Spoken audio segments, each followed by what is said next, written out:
नमस्कार साथियों, चैनल हिंदी विषय एवं साहित्य में आप सभी का पुनः हार्दिक अभिनंदन है। जैसा कि आप सभी जानते हैं, हम अपने चैनल पे हिंदी की समस्त प्रतियोगी परीक्षाओं की विशेषता नेट जेआरएफ और असिस्टेंट प्रोफेसर भर्ती परीक्षा की तैयारी कर रहे हैं और उसी के अंतर्गत नियमित हमारी कक्षाएं चल रही हैं रामचंद्र शुक्ल के प्रसिद्ध इतिहास ग्रंथ हिंदी साहित्य का इतिहास। इसी बीच आपका जो पेपर हुआ है हाल ही वाला 13 नवंबर 2020 को जो आपका नेट परीक्षा आयोजित हुई है, उसके पेपर के बारे में भी आप लोग कमेंट कर रहे थे कि सॉल्व करवा दें। तो जिन विद्यार्थियों ने वो पेपर दिया है, निश्चित तौर पर उन लोगों ने अपनी आंसर की चेक कर ली होगी और अब तो रिजल्ट भी आ गया है और तो और सर्टिफिकेट भी आ गए। अब इतने दिनों बाद मैं ये प्रश्न पत्र आपके समक्ष प्रस्तुत कर रही हूँ। बीच में हिंदी साहित्य का इतिहास का वीडियो मैं कुछ देर बाद अपलोड कर दूंगी। मुझे लगा कि ये आपको करवाना जरूरी है। जो विद्यार्थी नए हैं, पहली बार नेट परीक्षा देंगे, वो इसे एक मूल्यांकन पत्र की तरह या अभ्यास पत्र की तरह देखें कि इसमें से कितने प्रश्न आप कर पा रहे हैं। बाकी जो विद्यार्थी हैं उनसे मैं ये कहूँगी कि इसमें जो 90 प्रश्न हैं, 90 मैं इसलिए कह रही हूँ क्योंकि 10 प्रश्न 2 गद्यांशों से पूछे गए थे ना, 5-5 करके, तो वो गद्यांश मैंने यहाँ प्रस्तुत नहीं किए हैं या नहीं लिखे हैं, तो वो 10 प्रश्न छोड़ के ये 90 प्रश्न मैं आपके समक्ष यहाँ प्रस्तुत कर रही हूँ। तो ये 90 के 90 प्रश्न आप लोगों को याद होने चाहिए, रट लेने चाहिए। मैं ऐसा इसलिए कह रही हूँ क्योंकि इस पेपर में मैंने ये देखा है कि जो पुराने प्रश्न पत्र हैं उनसे प्रश्न बहुत ज़्यादा रिपीट हुए हैं। इस पेपर के हल कराते समय जो मेरा मुख्य उद्देश्य है वो आपको यह समझाना, एक तो आपको आगामी परीक्षा के लिए तैयार करना है कि किस तरीके का पेपर आ रहा है। दूसरा, आपके समक्ष प्रमाण में प्रस्तुत करना चाहती हूँ कि हमें शुक्ल की पुस्तक क्यों पढ़नी चाहिए और किस प्रकार से प्रश्न पूछे जा रहे हैं, वर्तमान में क्या प्रश्नों की प्रवृत्तियां में अंतर आ रहा है पूछे जाने का, वो भी स्पष्ट करूंगी और सब कुछ आज आपके समक्ष प्रमाण सहित मैं स्पष्ट करूंगी ताकि आप लोग, मैं ये जो शुक्ल की पुस्तक आपको करवा रही हूँ, प्रतिदिन मैं आपको वहां पे बताती हूँ कि ये पुरानी पेपर में पूछा गया है ये सब, और इसको हाईलाइट कर लीजिए, पूछे जाने की संभावना है।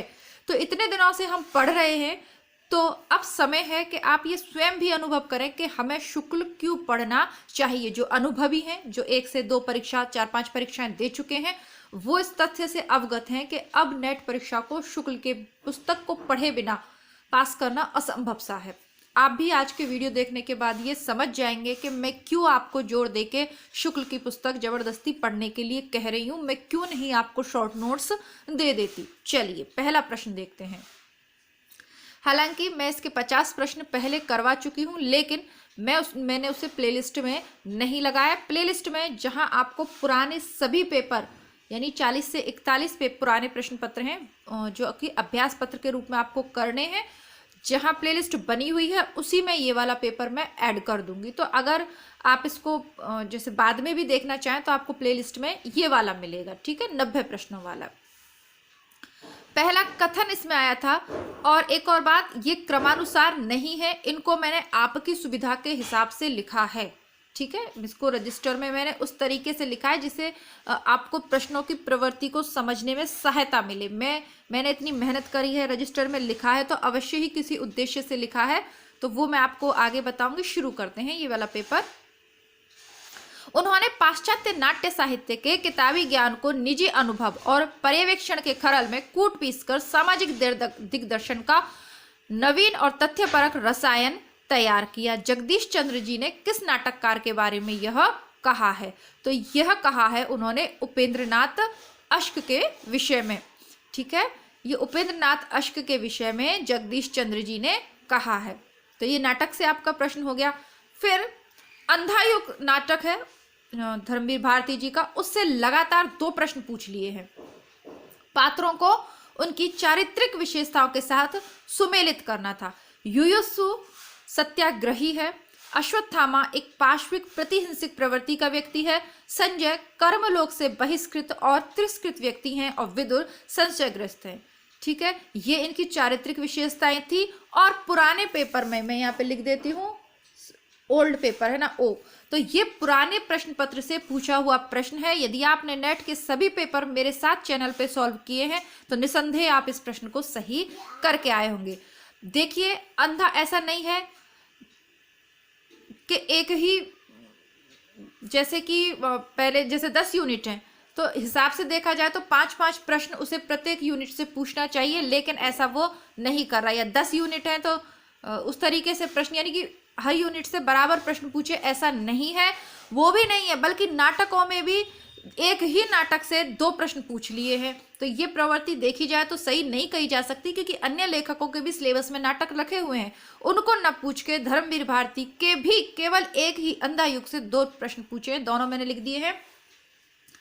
अंधा युग के दृश्यों को क्रमानुसार लगाइए। पहला है कौरव नगरी, दूसरा है पशु का उदय, तीसरा है अश्वत्थामा का अर्धसत्य, चौथा है गांधारी का शाप और पांचवा है विजय एक क्रमिक आत्महत्या। 4 लगाने थे, 5वां भी मैंने लगा दिया है। जैसा कि मैंने कहा कि मेरा उद्देश्य आपको आगामी परीक्षा के लिए तैयार करना है, कोई प्रश्न पत्र आंसर की चेक करवाना नहीं, इसलिए मैंने 5 और लिख दिए, क्योंकि मैंने कहा है आपसे आपको ये याद होने चाहिए। क्रमानुसार इनको याद कर लीजिए, वापस फिर पूछे जाएंगे, निश्चित है। अब अगला प्रश्न है दलित आत्मकथाएं नहीं है, तो आज के अतीत और पानी विच मीन प्यासी, ये दलित आत्मकथाएं नहीं है। तिरस्कृत है ओम प्रकाश वाल्मीकि की। दलित आत्मकथाएं मेरी पत्नी और भेड़िया डॉक्टर धर्मवीर जी की है, यह भी दलित आत्मकथा है। लेकिन आज के अतीत भीष्म साहनी की है और पानी विच मीन प्यासी मिथिलेश्वर जी की है। ये दोनों ही आत्मकथाएं तो हैं, किंतु दलित आत्मकथा यह नहीं है। और यह भी आपके पुराने पेपरों से पूछा हुआ प्रश्न है, बार बार रट गए होंगे। मुझे लगता है कि जो पुराने प्रश्न पत्रों में ये इतनी बार रिपीट हुआ है कि आपको रट गया होगा।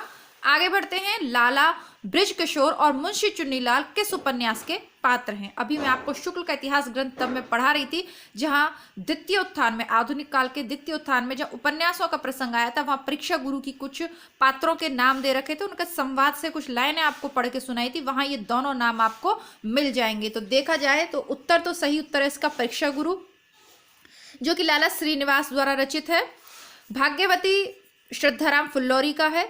रहस्य कथा और नूतन ब्रह्मचारी, ये दोनों उपन्यास बालकृष्ण भट्ट जी के हैं। अब परीक्षा गुरु की बात करें तो इस तरीके के प्रश्नों को उत्तर देने के लिए परीक्षा गुरु का तो ज्ञान आवश्यक है, लेकिन न भी हो और शुक्ल की पुस्तक यदि आपने पढ़ी है तो भी आप इस प्रश्न का सही उत्तर करे आते। तो ये यहाँ पे मैं लिख देती हूँ, शुक्ल जी द्वारा पूछा हुआ, ये शुक्ल की पुस्तक से आया यह पहला प्रश्न है। ठीक है, दलित आत्मकथाओं से संबंधित यह चीज भी आपको शुक्ल की पुस्तक में मिल जाएगी। ठीक है, या नहीं भी मिले पर मैंने इसमें शुक्ल को नहीं लिखा है, आप पहला प्रश्न उसे ही मान लीजिए जो डायरेक्ट पूछा हुआ है।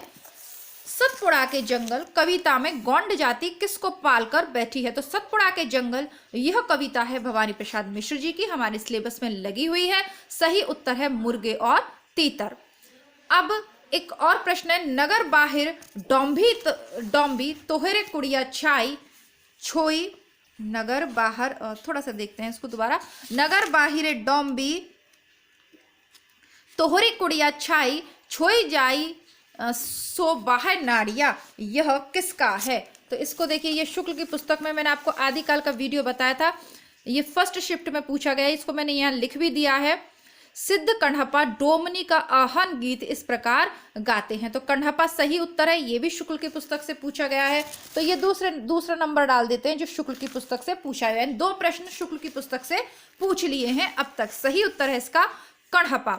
आधुनिक कालीन रचनाएं कौन कौन सी हैं? तो उद्धव शतक, कल की हमारी जो कक्षा हमने करी है अभी हाल ही में, लास्ट वाला जो वीडियो है आपका 48 से 48 नंबर का है शायद, उसमें उद्धव शतक जगन्नाथ दास रत्नाकर की है।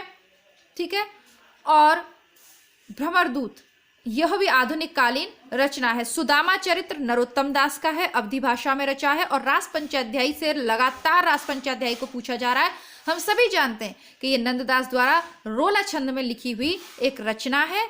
तो जब नरोत्तम दास और रास पंचाध्यायी के नंददास की बात हो रही है तो ये भक्तिकालीन साहित्य में चले गए। तो आधुनिक काल की रचना कौन सी बचती है? एक तो उद्धव शतक रत्नाकर जी का, जगन्नाथ दास रचना का, और दूसरा भ्रमरदूत। आवारा मसीहा किसकी जीवन कृति है? शरद चंद्र जी की है। बार बार प्रत्येक बार ही ये पूछी जा रही। देखा जाए तो यह भी ओल्ड पेपर से रिपीट हुआ है, यह भी ओल्ड पेपर से ही रिपीट हुआ है। महादेवी वर्मा के साहित्य में कहीं निष्क्रिय दया नहीं वरन रचनात्मक करुणा का ही भाव वर्तमान है। रामस्वरूप चतुर्वेदी जी की पुस्तक से ये पूछा हुआ है और इसको वो 50 प्रश्न वाला वीडियो मैंने डाला था, तब उस पुस्तक में आपको मैंने दिखा भी दिया था, तो ये वहां से पूछा हुआ है। जैसा कि मैंने आप कहा कि काफी अच्छी बुक है रामस्वरूप चतुर्वेदी की भी।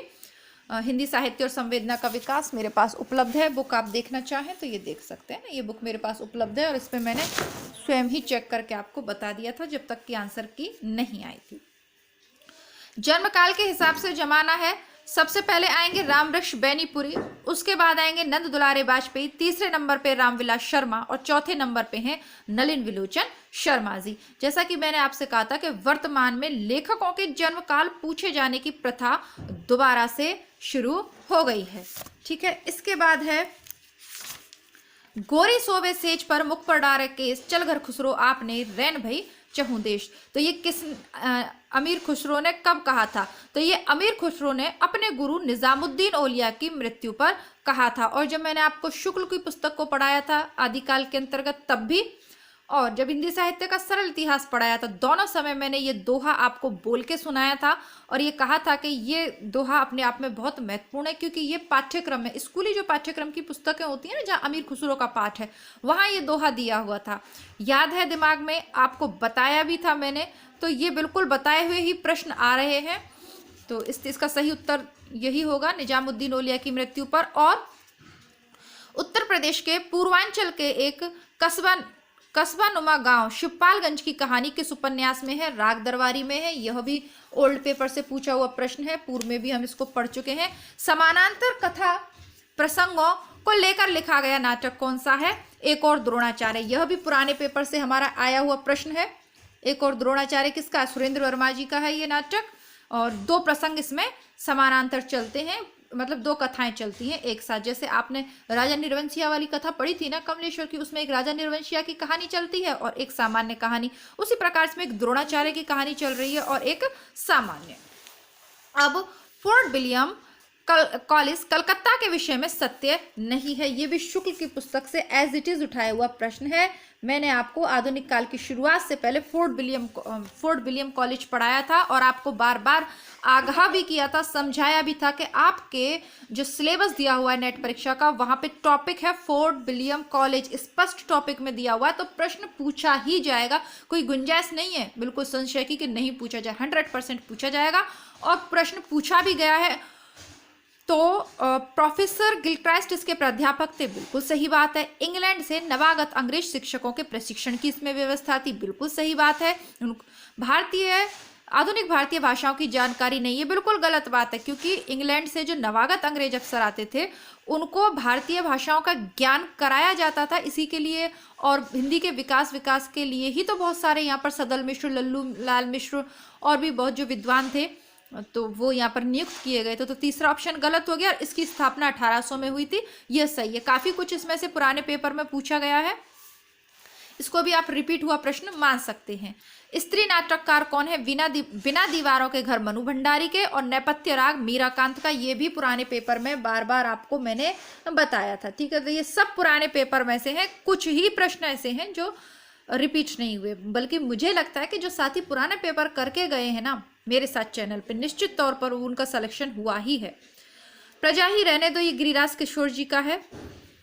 बाकी महिला लेखिकाओं की ये दो रचनाएं। ठीक है, आर्य भाषाओं के अंतर्गत नहीं आती, तो अरबी आर्य भाषाओं के अंतर्गत नहीं आती। तालव्य वर्ण कौन कौन से हैं? च और ज।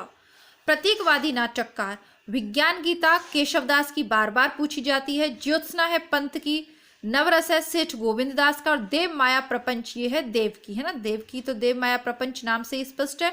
ये भी मैंने आपको बताई है काफी बार। हाँ, ये दो थोड़ी सी कम बताई है, बाकी ये दो बताई है, और जब दो आप मैच कर लोगे तो बाकी दो भी स्वतः ही हो जाती है।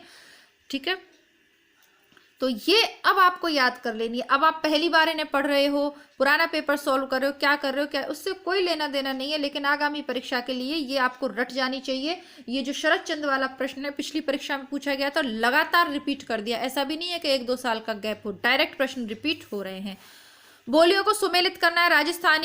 राजस्थान की में बोली जाती है मालवी, पश्चिमी हिंदी बोली जाती है कन्नौज में, पूर्वी हिंदी छत्तीसगढ़ और बिहार में बोली जाती है भोजपुरी। ठीक है, भोजपुरी की एक वो है।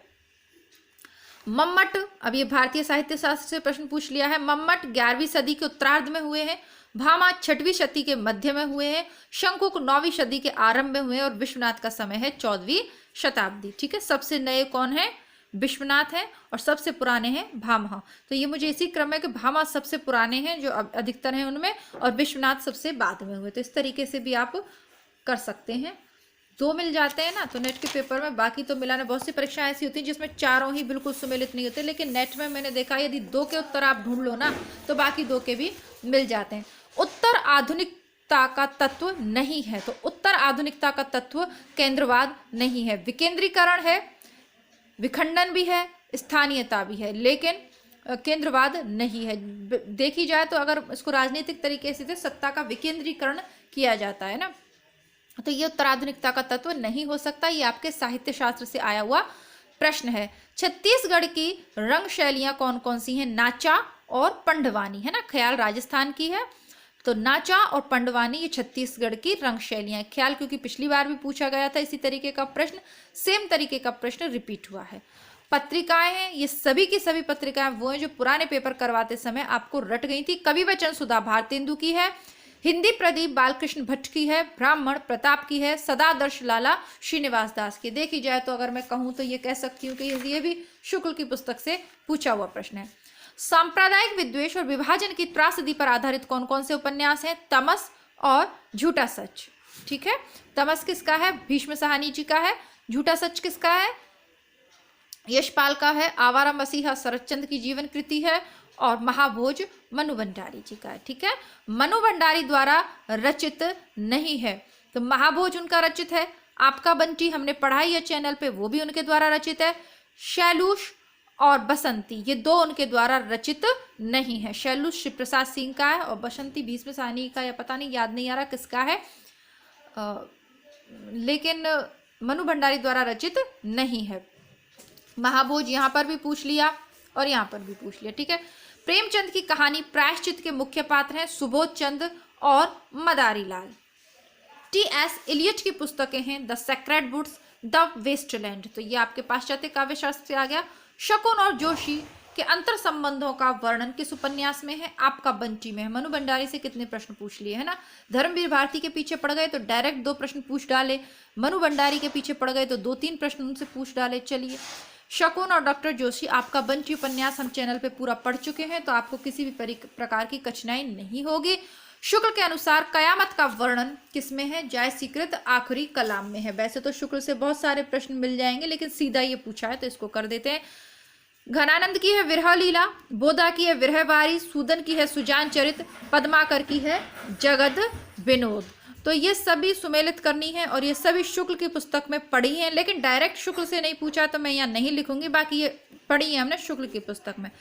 तमस के पात्र कौन कौन है? रिचर्ड्स और लीजा, ये तमस के पात्र हैं। भीष्म साहनी का रचनाकार वाले वीडियोस में बहुत ज़्यादा रचनाकार मैंने अभी ऐड नहीं किए थे। इस परीक्षा तक सिर्फ 4 रचनाकार मैंने आपको करवाए थे, एक मनु भंडारी, भीष्म साहनी, नामवर सिंह और शुक्ल। और इस प्रश्न पत्र में देखिए मनु भंडारी से 2-3 प्रश्न पूछ लिए गए हैं। आपका बंटी का पूरा परिचय भी मैंने आपको दिया था, उसमें छोटा सा वीडियो था। भीष्म साहनी का भी दिया था। भीष्म साहनी के तमस पूछ लिया है और तमस के पात्र भी पूछ लिए हैं। पहले तमस को किस तरीके से पूछ लिया गया कि सांप्रदायिक विद्वेष और विभाजन की त्रासदी पर आधारित उपन्यास कौन सा है, इस तरीके से पूछ लिया। तो यह भी मैंने आपको चैनल पे करवाया था, वो कर दिया। और तमस के पात्र भी मैंने आपको लिखवाए थे। अभी तक अगर आपने रचना और रचनाकार वाले वीडियोस नहीं देखे अवश्य देख लीजिएगा, क्योंकि 4 रचनाकार मैंने आपको करवाए और चारों से ही प्रश्न पूछे हैं। तो रिचर्ड्स और लीला, मैंने पहले भी आपको कहा था कि चैनल पे ऐसा एक भी वीडियो नहीं है जो नेट के लिए लाभदायक ना हो। विषय सामग्री है, जो विशेषता मेरा ध्यान है वो नेट परीक्षा के सिलेबस पे है, लेकिन यह भी सत्य है कि उसमें लगी हुई जो सामग्री है उसके माध्यम से अन्य परीक्षाओं की तैयारी स्वयं ही हो जाती है। जैसे कि आरपीएससी असिस्टेंट प्रोफेसर का जो सिलेबस है उसमें जितने कहानी, निबंध, नाटक सब के सब वही हैं जो नेट परीक्षा के लिए हमने पढ़े हैं। गोदान लगा हुआ है, पूरा चैनल पे उपलब्ध है। और इतिहास तो सभी परीक्षाओं के लिए पढ़ना ही है। महात्मा गांधी और अंबेडकर के मध्य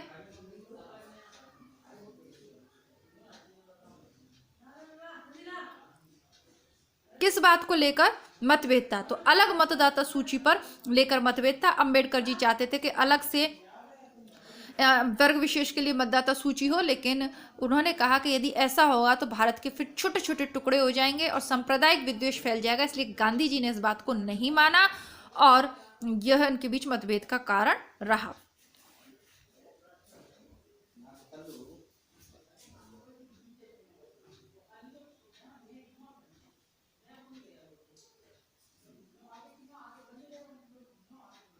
ललित निबंधकार नहीं है। शुक्ल जी ललित निबंधकार नहीं है। मैंने आपको चिंतामणि भाग 1 में संकलित निबंध पढ़ाए थे, तभी मैंने कह दिया था। इनके निबंधों को पढ़कर भी आपको पता है कि उसमें मनोरंजन से ज़्यादा क्या विचार हैं। बार बार मैंने आपको कविता क्या है निबंध पढ़ते, वहाँ कहाँ है मनोरंजन, वहाँ कहाँ है सामान्य श्रेणी के निबंध।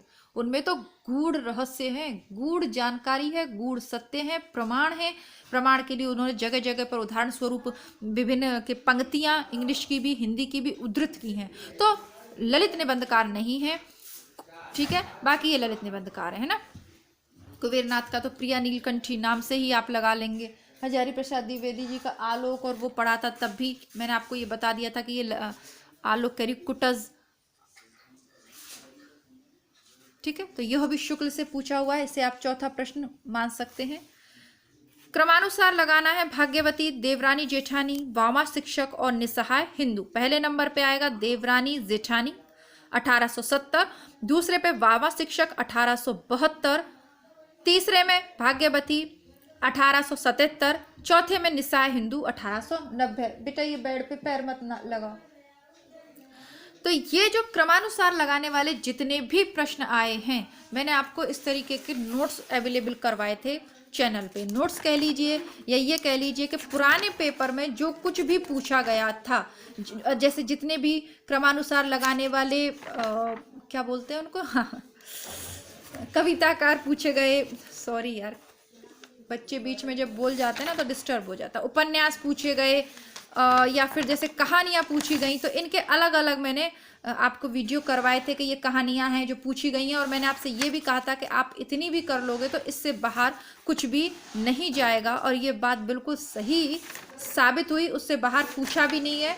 और ये चीज़ें, ये सारे के सारे मेरे नोट्स हैं, मैं रजिस्टर दिखा देती हूँ। बाकी चैनल पे प्लेलिस्ट में आपको मिल जाएंगे, लेकिन मैं आपको इसलिए दिखा रही हूँ ताकि जो विद्यार्थी नए हैं उन्हें ये पता चले कि कितनी प्लेलिस्ट बनी हुई है और किस प्रकार वो आपके लिए उपयोगी है, ताकि आप उसे जल्दी से देख लें आगामी परीक्षा से पहले और उसका अधिक से अधिक लाभ आप उठा लें। ये सारे जो मैंने ये सन वगैरह यहाँ पे लिखे हैं ना, ये उन्हीं नोट्स में से लिखे हैं जो मैंने आपको चैनल पे उपलब्ध करवाए, ठीक है। अब शुक्ल के अनुसार नाथों की संख्या कितनी है? 9 है। ये शुक्ल के अनुसार तो सीधा सीधा पूछा है, तो इसको 5वें नंबर का प्रश्न डाल देते हैं। छायावादी रचना कौन सी नहीं है? झरना जयशंकर प्रसाद की है, ठीक है। पथिक और मिलन नहीं है, रश्मि शायद पंत की है। पथिक और मिलन राम नरेश त्रिपाठी की है शायद, तो ये छायावादी रचनाएं नहीं है। शुक्ल की पुस्तक में इसको भी हमने पढ़ा है।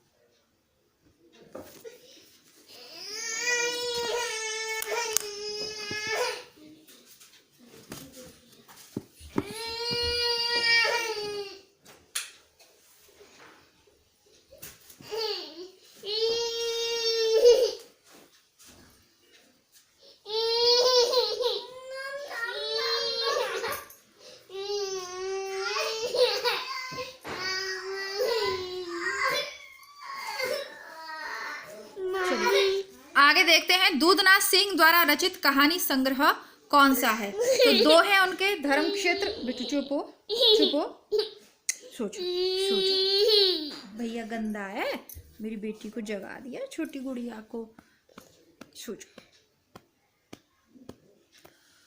हाँ, इस डिस्टरबेंस के लिए मैं आपसे क्षमा प्रार्थी हूँ।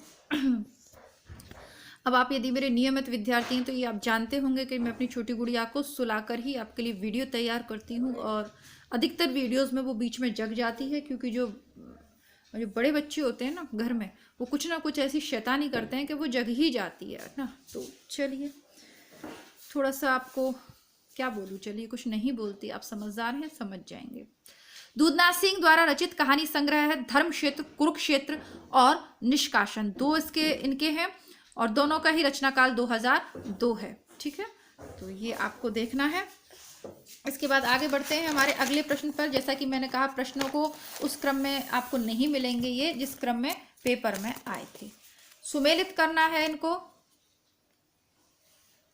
तो ये मैंने आगे करवा दिया, इसको यहाँ नहीं मैं आपको बताऊंगी। रामचरितमानस के उत्तर कांड में उन्होंने ज्ञान की अपेक्षा भक्ति को ही अधिक सुसाध्य और आशु फलदायिनी माना। तो ये तुलसीदास के विषय में यह कथन किसका है? तो ये तुलसीदास के विषय में ये कथन है शुक्ल जी का। शुक्ल जी ने ये तुलसीदास के विषय में कहा है। तो ये भी जो चीज है ये मैंने आपको हाईलाइट करवाई थी, और ये शुक्ल की पुस्तक से सीधा सीधा पूछा हुआ, हमारा सीधा जो पूछा हुआ है वो 6 नंबर का यह प्रश्न हो सकता है। त्रिशंकु के नाटककार हैं बृजमोहन शाह जी। ठीक है, सुमेलित करना है नामवर सिंह की रचनाओं को। तो दूसरी परंपरा छायावाद, कविता के नई प्रतिमान और हिंदी के विकास में अभ्रंश का योगदान। बेटू चुप हो, रोने की कोई बात नहीं है। मैं आपसे चुप हो, मेरा वीडियो खराब हो जाएगा, चुप हो जाओ आप, चुप हो जाओ, बिल्कुल बिल्कुल चुप हो जाओ, मेरा वीडियो खराब हो जाएगा, बिल्कुल चुप हो जाओ। तो ये नामवीर सिंह की रचनाएं भी मैंने आपको करवा दी थी। अब मैं ज्यादा क्या कहूँ, एकदम से जब डिस्टरबेंस हो जाता है ना तो बहुत ज्यादा मूड ऑफ हो जाता है मेरा। पता नहीं क्यों मुझे ऐसा लगता है कि वीडियो को बीच में छोड़ दूं, और जितनी भी बार मैंने वीडियो बीच में छोड़ा है ना, उस दिन मैं वीडियो कभी अपलोड के कर ही नहीं पाती। और बच्चे है ना शरारती होते हैं, कितना भी आप उन्हें समझाओ, कितना भी आप प्यार से उन्हें कहो, लेकिन जब भी मतलब मैंने नोट किया है कि जब भी मैं वीडियो बनाती हूँ, किसी दिन देखिए मूड अच्छा होता है, किसी दिन जब मूड सही नहीं होता ना तो बहुत ज़्यादा गुस्सा आती है कि बच्चों के आप पसंद का सारा काम कर दो, उनको कुछ भी आप खाने को दे दो, कितना भी उनका आप सारी बातें मानते जाओ, और लेकिन वो अपनी मतलब बच्चे भी इतने आधुनिक काल के बच्चे भी इतने होशियार हो गए कि उन्हें पता है कि कैसे पेरेंट्स से अपनी बात मनवानी है, उसके बावजूद भी डिस्टर्ब करते हैं। और बड़े वाले करते हैं, छोटी गुड़िया तो चलिए मैं इसलिए सोचती हूँ क्योंकि वो छोटी है, उसको किसी चीज़ का ज्ञान नहीं है, लेकिन बड़े बच्चों को तो पता है, वो भी शैतानी करेंगे और उसी समय करेंगे जिस समय मैं वीडियो बनाऊंगी। पता नहीं मुझे ये कहना चाहिए या नहीं कहना चाहिए, लेकिन माइंड डिस्टर्ब हो जाता है बिल्कुल। आप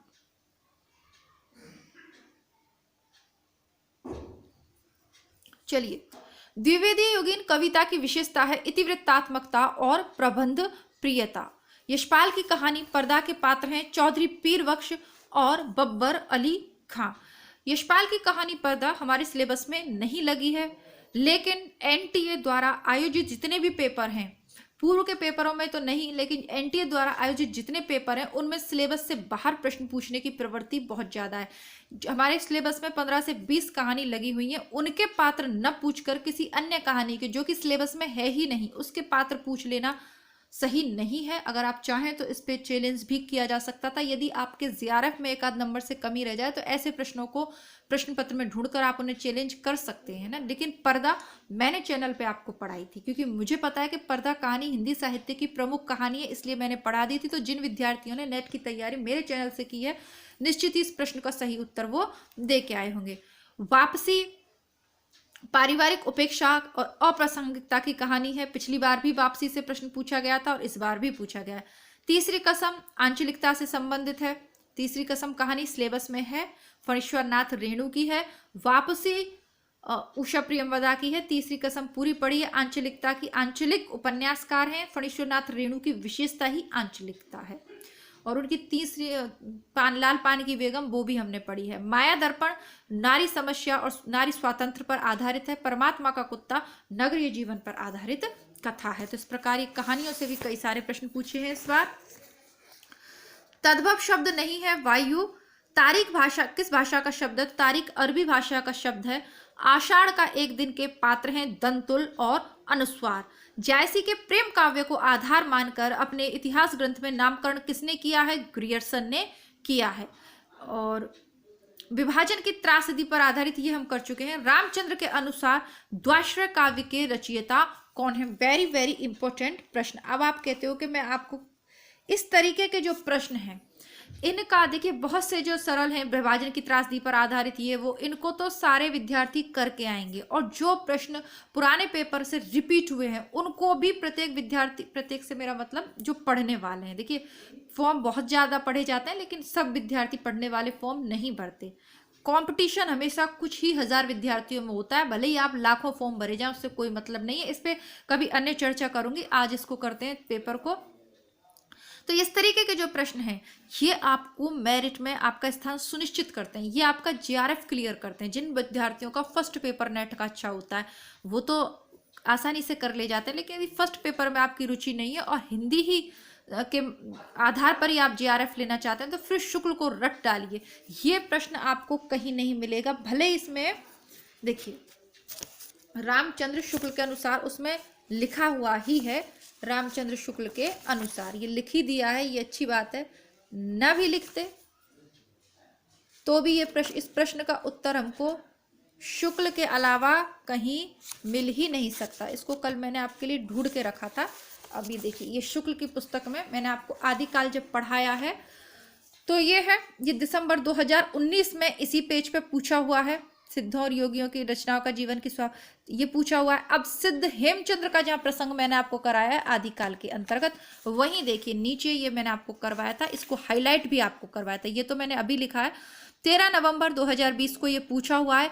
तो ये कुमारपाल चरित्र हेमचंद भट्टी के समान एक द्वाश्रय काव्य की रचना की है, जिसके अंतर्गत कुमारपाल चरित नामक एक प्राकृत काव्य भी है। तो अब तक पूछा जा रहा था कि कुमारपाल चरित के रचयिता कौन है, हेमचंद्र, सामान्यतः यही पूछ लिया।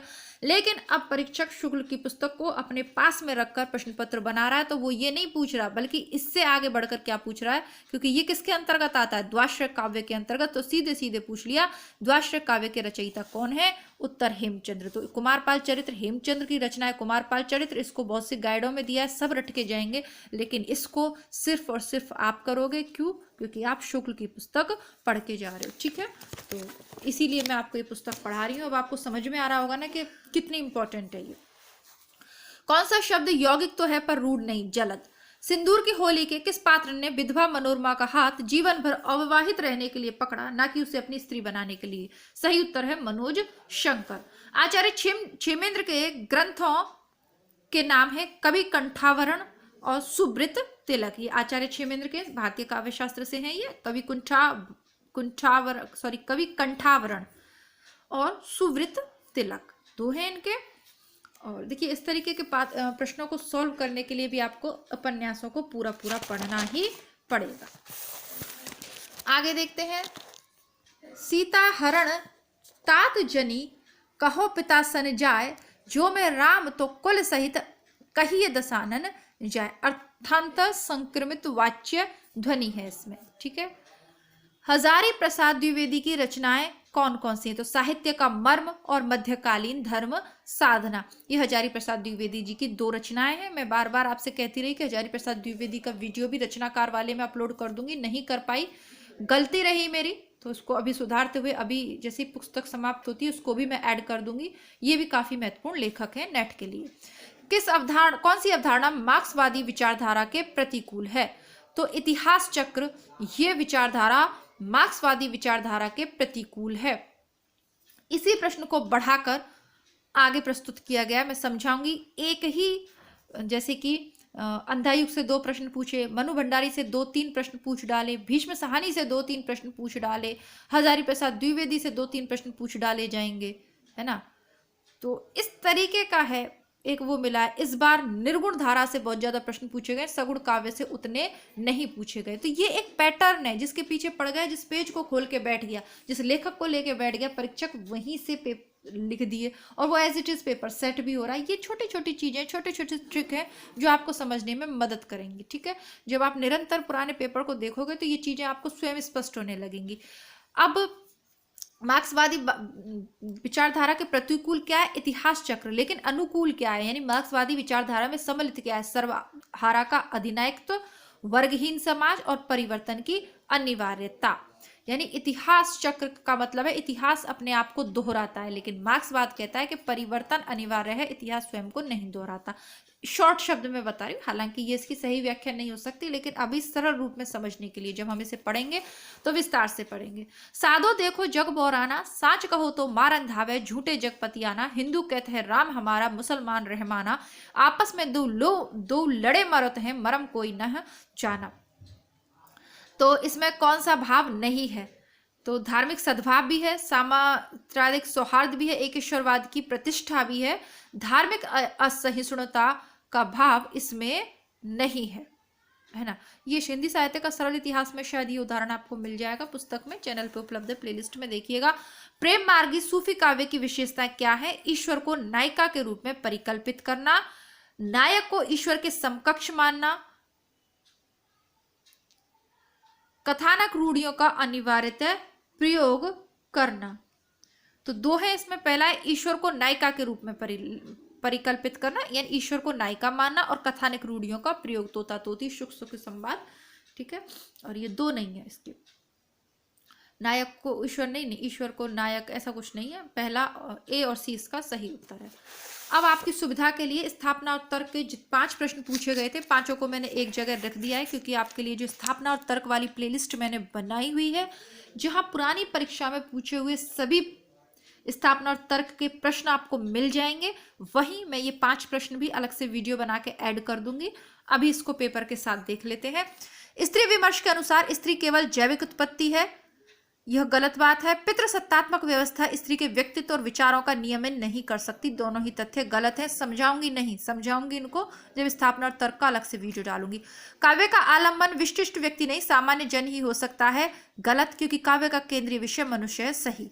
छायावाद श्रृंगार लिप्सा का काव्य है, गलत। वस्तुतः रीतिकालीन श्रृंगार भावना ही छायावाद में अज्ञात आलंबन का आधार बनी, गलत। साहित्य में लोक ही प्रमाण है, सही। लोक साहित्य की गुणवत्ता प्रमाणित करने के लिए शास्त्रीय प्रतिमानों की आवश्यकता होती है, गलत। कृष्ण भक्ति काव्य वृत्ति के उत्कर्ष का दर्शन है, सही, इसलिए उस काव्य का पूर्ण स्वाद उज्ज्वल रस में होता है, ये सही। अलग से जब वीडियो बनाऊंगी तब उसमें करवा दूंगी। बाकी जिन्होंने नहीं देखे हैं स्थापना और तर्क वाले वीडियोस, प्लेलिस्ट बनी हुई है, कर डालिए, बहुत काम आएगी आपके। राजभाषा आयोग 1995 के अनुसार कौन सा सुझाव नहीं दिया गया है? तो भारतीय सरकार के प्रकाशन अधिक से अधिक अंग्रेजी में किए जाएं, ये सुझाव नहीं दिया गया है, ठीक है, राजभाषा अधिनियम के अंतर्गत। और कौन सा दिया है? हिंदी सर्वाधिक बोली और समझने जाने वाली भाषा, यही सारे भारत का एक माध्यम है संपर्क का, तो ये भी सुझाव दिया है। 14 वर्ष की उम्र तक भारत के प्रत्येक विद्यार्थी को हिंदी का ज्ञान करा देना चाहिए, यह भी सुझाव दिया है। उच्च न्यायालयों में क्षेत्रीय भाषाओं का व्यवहार होना चाहिए, यह भी सुझाव दिया है। कौन सा नहीं दिया है? कि अंग्रेजी का अधिक से अधिक प्रकाशन होना चाहिए भारतीय उनका, तो ये सुझाव नहीं दिया गया है, ठीक है। अब आधुनिक ईरान की पृष्ठभूमि पर रक्त रंजित क्रांति का चित्रण किस उपन्यास में हुआ? 7 नदियां एक समुद्र में। मानस का हंस उपन्यास के पात्र नहीं है, तो वीरपाल सिंह और जहान भी उसके पात्र नहीं है। बेनी प्रसाद माधव, पंडित गंगाराम है, गंगेश्वर मंगलू भी है, नंददास और शिवचरण वैद्य भी है। कौन सा नहीं है मानस का हंस का? वीरपाल सिंह और जहान भी। निबंध की तात्विक विशेषता नहीं है, संवादात्मकता निबंध की कोई विशेषता नहीं है, उसमें संवाद नहीं होता है। नाटक में संवाद होते हैं, निबंध में कहाँ होता है? स्कंदगुप्त नाटक में स्कंदगुप्त के उदासीन होने के निम्नलिखित कारणों में से कौन सा कारण सही नहीं है? तो छात्र धर्म का उसमें अभाव है, ये बिल्कुल गलत है। वो इसलिए उदासीन नहीं है क्योंकि छात्र धर्म का उसमें अभाव है, सो वो तो खूब धर्म पालन करने वाला है, तो ये कारण सही नहीं। उदासीन क्यों है? क्योंकि गुप्त काल की अव्यवस्थित उत्तराधिकारी नियमों को वो पसंद नहीं करता, इसलिए उदासीन रहता है। भोग विलास के प्रति उसे वितृष्णा है, वो भोग विलास को पसंद नहीं करता, इसलिए भी उदासीन रहता है। अभिमाता का षड्यंत्र जन्म से वो झेलता है, इसलिए भी उदासीन रहता है। छात्र धर्म का उसमें बिल्कुल भी अभाव नहीं है, तो सही उत्तर होगा चौथा। फणेश्वर रेणु द्वारा रचित कहानी कौन कौन सी है? ठुमरी और आदिम रात्रि की महक, ये भी मैंने आपको उनकी लाल पान की बेगम पढ़ाते समय बताई थी। आचार्य महावीर प्रसाद द्विवेदी का अनिस्थिरता शब्द संबंधी विवाद किस लेखक से हुआ था? तो ये बाल मुकुंद गुप्त से हुआ था, ये भी उनकी पुस्तक में, तो ये शायद हमारा 8वां है जो डायरेक्ट पूछा है। करम बीवी और सरफराज किस उपन्यास के पात्र हैं? जिंदगी नामा के पात्र हैं, जो कि हमारे सिलेबस में नहीं है, और जो सिलेबस में नहीं है उसके पात्र पता नहीं क्यों पूछते हैं नेट वाले, पता नहीं बच्चों को क्यों फेल करवाने पे तुले, ठीक है। प्रकाशन वर्ष की दृष्टि से लगाना है, तो इनको एक जगह मैंने लिख दिया है, कुछ रचनाएं हैं। परिमल, लहर, ग्राम्या, दीपशिखा, ये सभी की सभी मैं आपको करवा चुकी हूँ नोट्स में, पुराने पेपर से रिपीट है। परिमल 1930, लहर 33, ग्राम्या 40, दीपशिखा 42। तो ये चारों छायावादी कवियों की रचनाएं, परिमल निराला की, लहर प्रसाद की, ग्राम्या पंत की, दीपशिखा महादेवी की, छायावादी चारों कवि की रचनाओं को क्रमानुसार लगाना है।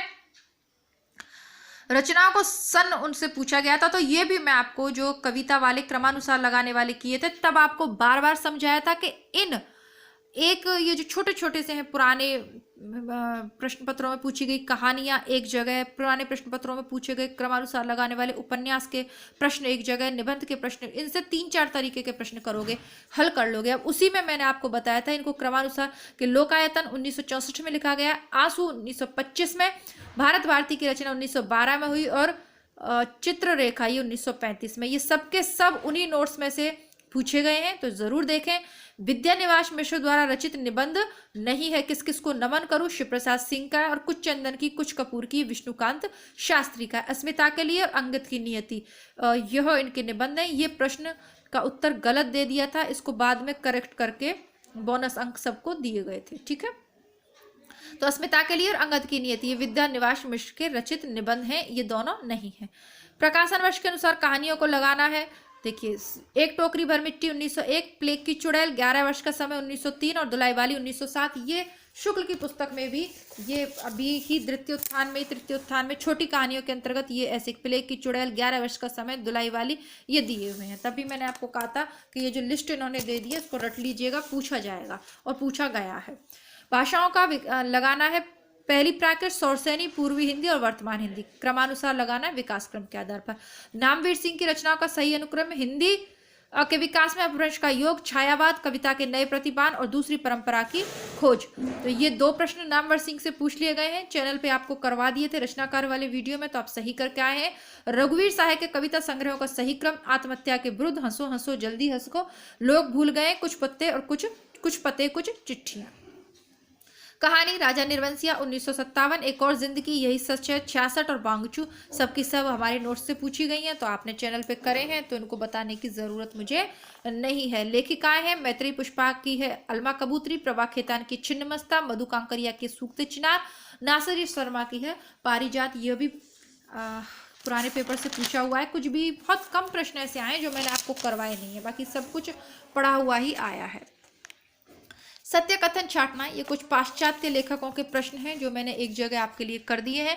वर्ड्सवर्थ की प्रसिद्ध कृति बायोग्राफिया लिटरेरिया में कल्पना के सिद्धांत का विस्तृत विश्लेषण है, ये गलत है।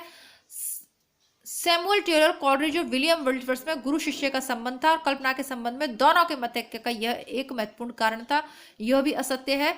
कल्पना को कॉलरिज केवल काव्य सृजन के लिए अनिवार्य मानते हैं, आलोचना में उसकी भूमिका नहीं होती, यह भी असत्य है। सत्य क्या है? कॉलरिज के अनुसार किसी कलाकृति का मूल्य उसकी कलात्मकता में ही है, उसके बाहर नहीं। तो यह सत्य कथन है और ये चीज जो है आलोचना के अंतर्गत अभी अभी मैंने द्वितीय तृतीय उत्थान के अंतर्गत शुक्ल की पुस्तक में आपको काफी समझाया है। समालोचना वाले भाग में नहीं देखा हो, वीडियो देख लीजिएगा। जन्म काल के अनुसार सही क्रम है कॉलरिज, सास्यू, रिचर्ड्स और रोला बर्थ। असत्य कथन कौन सा है? अरस्तु का अनुकरण सिद्धांत प्लेटो के अनुकरण सिद्धांत का अनुकरण मात्र था। ये बिल्कुल असत्य बात है क्योंकि उनके सिद्धांत अलग अलग थे। सही है, अरस्तु का अनुकरण सिद्धांत प्लेटो के अनुकरण सिद्धांत से सर्वथा भिन्न है। प्लेटो के अनुक्रमण को सभी कलाओं की एकता का सामान्य आधार माना है। अरस्तु ने स्पष्ट कर दिया कि कवि और चित्रकार के माध्यम अलग अलग होते हैं। ये जब मैं आपको काव्य शास्त्र वाला कराऊंगी तो स्पष्ट करा दूंगी, बहुत ज्यादा जरूरत नहीं है परेशान होने की। मार्क्सवादी दर्शन के अनुसार सत्य कथन, इसी को शॉर्ट में पूछ लिया है ऑब्जेक्टिव टाइप में, है ना, जिसका सही उत्तर क्या था? इतिहास चक्र, उसी को पूछे। सत्य कथन कौन है? मानव सभ्यता के विकास की पहली मंजिल आदिम साम्यवाद थी। मानव समाज का इतिहास वर्ग संघर्षों का इतिहास है, ये 2 सत्य है। असत्य है, मानव समाज के विकास की अंतिम मंजिल समाजवादी होना है, नहीं। इतिहास समय समय पर स्वयं को दोहराता है, ये भी असत्य है। इतिहास स्वयं समय समय पर स्वयं को दोहराता है, मतलब इतिहास चक्र, इसी को तो बोलेंगे इतिहास चक्र। और इसी को पूछ लिया पहले वाले प्रश्न में और यही इस वाले प्रश्न में पूछा है, तो 1 से 2 प्रश्न पूछ लिए हैं। चंद्रगुप्त नाटक में चाणक्य की संवादोक्ति कौन सी है? समझदारी आने पर यौवन चला जाता है, जब तक माला गूंथी जाती है फूल कुम्भला जाते हैं। ये पूरी पंक्ति पुराने पेपर में पूछी है, यहाँ सिर्फ 1 लाइन पूछ ली है। महत्वाकांक्षा का मोती निष्ठुरता की सीपी में रहता है, पुराने प्रश्न पत्र से रिपीट है। ओ मेरे आदर्शवादी मन, ओ मेरे सिद्धांतवादी मन, अब तक क्या जिया जीवन क्या लिया। अब तक क्या किया, जीवन क्या जिया, मुक्ति बोध की प्रसिद्ध कविता है अंधेरे में। मैं पढ़ा चुकी हूँ आपको चैनल पे। असमंजस की स्थिति है, बार बार मैंने आपको समझाया था, वही पूछा है, कुछ नया नहीं पूछा। वर्ण विषय को उपन्यासों से मेल करना है, ये उपन्यास हमारे सिलेबस में नहीं थे। उच्च मध्यम वर्गीय वृद्ध व्यक्तियों की जीवन स्थितियों का चित्रण समय सरगम में। दलित जीवन की नारकीय वास्तविकताओं का चित्रण नाच्यो बहुत गोपाल में पुराने पेपर में पूछा हुआ है। पंजाब पर अंग्रेजों के आधिपत्य और ईस्ट इंडिया कंपनी की लूट खसोट का चित्रण मयादास की माड़ी रचनाकार वाले वीडियो में मैंने आपको विस्तार से करवाया था। ये भीष्म सानी से पूछा हुआ चौथा प्रश्न है। पटना के महिला छात्रावासों में पनपते वाले भ्रष्टाचार और स्त्रियों के काम शोषण का चित्रण पढ़ती पर कथा फणीश्वर नाथ रेणु का है, वहां से पूछा हुआ है। ठीक है, और दलित आत्मकथाएं नहीं है, ये हम कर चुके हैं। मलिक ये भी हम कर चुके हैं ना, तो ये सारे प्रश्न हम कर चुके हैं। अब कौन सा प्रश्न हमारा रह गया? अमीर खुसरो से 2 प्रश्न पूछ लिए गए हैं। अमीर खुसरो के विषय में शुक्ल जी का कथन कौन सा सही है? वे फारसी के बहुत अच्छे ग्रंथकार और अपने समय के नामी कवि थे। ये बड़े ही विनोदी मिलनसार थे। इनकी पहेलियां मुकरियां प्रसिद्ध हैं। सही है। गलत क्या है? उक्ति वैचित्र्य का नितांत अभाव था।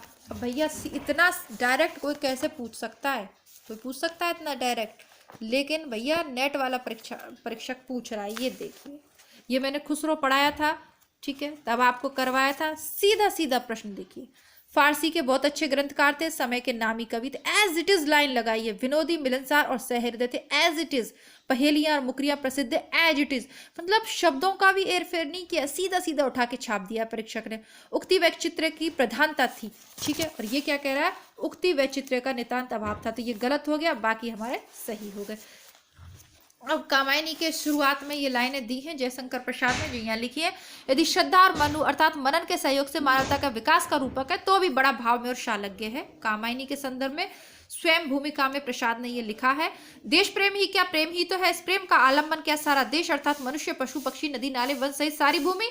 शुक्ल जी का कथन है। कम से कम 10 से 12 सीधे प्रश्न शुक्ल जी से पूछे जाते हैं। बाकी इनडायरेक्टली तो रचनाएं और वगैरह वो सब तो आपकी तैयार हो ही रही हैं। उस तरीके से देखें तो 31 प्रश्न आपके शुक्ल की बुक करवा रही है, आपके 30 से 40 प्रश्न। काव्य शास्त्र है, व्याकरण है, अन्य जो है ये सब छोड़ भी दें तो बहुत सारे प्रश्न आप शुक्ल की बुक से तैयार कर सकते हैं।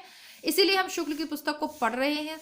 कथन है, निबंध आपको चिंतामणि के निबंध संकलित कर दिए, प्लेलिस्ट में वहां मिल जाएंगे, वहां देख लीजिएगा, वहीं से पूछा है। जगदीश चंद्र माथुर के नाटकों के मुख्य स्वर है प्राचीन पात्र प्रसंगों द्वारा सामायिक समस्याओं का प्रकाशन करना, पहला, और तीसरा रामलीला पद्धति द्वारा तुलसी के मानस मर्म को आधुनिक पाठकों तक पहुंचाना। ये इनके मुख्य स्वर हैं। 2, पुनर्जागरण के संबंध में सत्य कथन क्या है? 2 जातीय संस्कृतियों की टकराहट और मनुष्य के संपूर्ण तथा संश्लिष्ट रूप की खोज इसमें की गई है। देखिए, गद्यांश से 10 प्रश्न पूछे गए थे।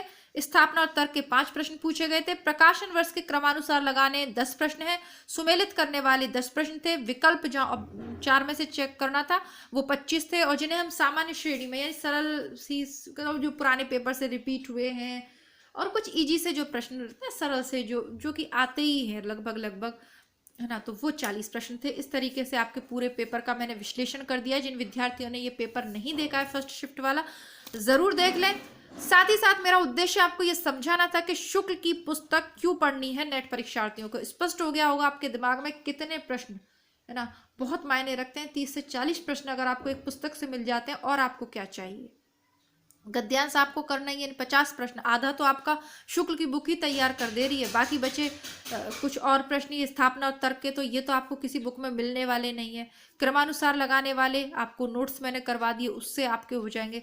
तो कुल मिला के आप अधिक से अधिक अपने मित्रों को विश्वासपूर्वक इस चैनल के लिए बोल सकते हैं कि भाई हमारे इस वाला जो परिवार है इसको और विस्तृत करने में योगदान दें। अपने मित्रों को अवश्य बताएं। निःशुल्क विषय सामग्री है, लाभ लें, और प्लेलिस्ट जरूर चेक करते रहिएगा। मिलती हूँ अगले वीडियो के साथ, जिसमें हम शुक्ल का इतिहास ग्रंथ पढ़ेंगे, और जब तक कि सेकंड शिफ्ट वाला पेपर में नहीं लिख लेती तब तक के लिए नमस्कार, धन्यवाद, जय हिंद।